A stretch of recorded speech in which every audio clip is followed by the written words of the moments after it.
So here we're looking at the celestial sphere, and first at the meridian, which is the line that goes from due south through the zenith, through the celestial pole to due north.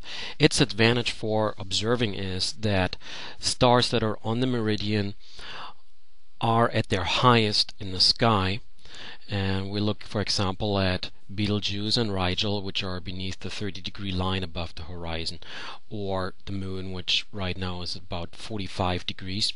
And as we go forward in time, this is a December evening, we can see that Betelgeuse has risen to close to 40 degrees above the horizon.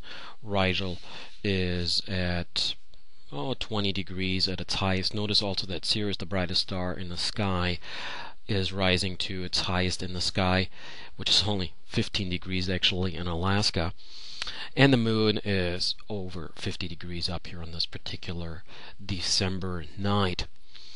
Something else about the celestial sphere: it is a dome, and any kind of lines that you have on it are either half circles and extend perpendicular up into the sky, like the meridian here, or this one here that's actually also going up perpendicular in the sky on a dome, but of course here we're looking at a flat surface, and so it appears kind of curved.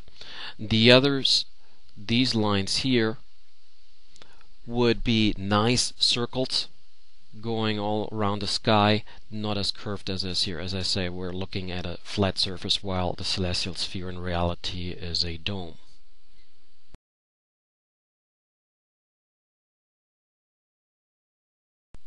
The zenith is the point straight up, and as we observe throughout the night, different stars might be straight up. For example, right now Cassiopeia and Cepheus, the constellations of those, are really close, and an hour later Cassiopeia is right in the zenith, and it looks like throughout the night Capella and Auriga are moving close to the zenith, and then later during the night Ursa Major, or the Big Dipper, at least as seen in Alaska, is moving through the zenith.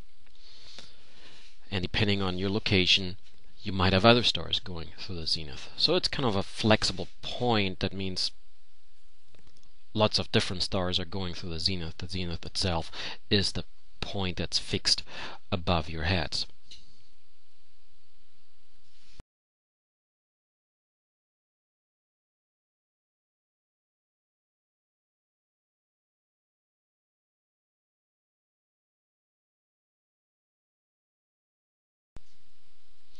Here we're looking at the North Celestial Pole, and it's special because that's where the Earth's axis, so to say, reaches into space, and as the Earth rotates, it seems that all stars rotate around that North Celestial Pole. You also see that there's a star really close to it, which has the apt name, of course, of Polaris, and its claim to fame is that it stays in the same point at the North Celestial Pole.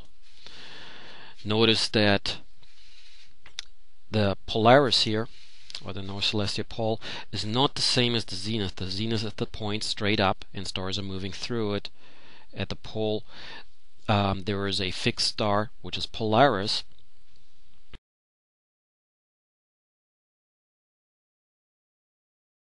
and it's always the same angle above the horizon, and that angle is actually the same as your latitude from which you're observing.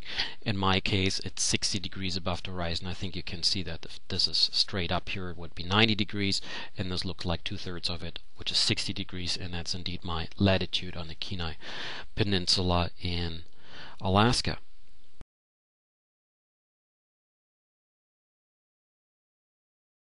Polaris is not the brightest star in the sky.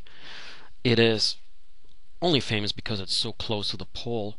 Out of all the stars that we can see, it comes in about number 49 or so. There are a few stars, in fact, on here that are that are brighter, for example, Deneb here, Vega over here, and Capella over here, and still a few other ones that are brighter than Polaris.